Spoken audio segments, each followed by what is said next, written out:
وبينه. وصيتي ليك ونصيحتي ليك، راعي ربنا وراعي دينك في اي حاجه انت بتعملها.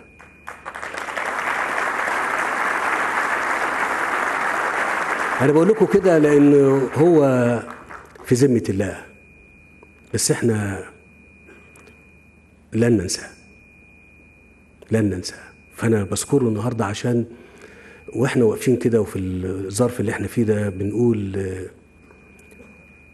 للمملكه السعوديه بجلاله الملك عبد الله اللي في ذمه الله دلوقتي، احنا لن ننسى ابدا وقوفكم بجانبنا.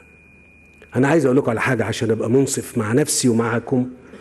لو ما كانش الناس دي وقفت جنبينا طبقا للظروف اللي احنا فيها دي، كانت البلد دي ما استمرتش على كده. ده فضل انا بذكره قدامكم لن ينسى له.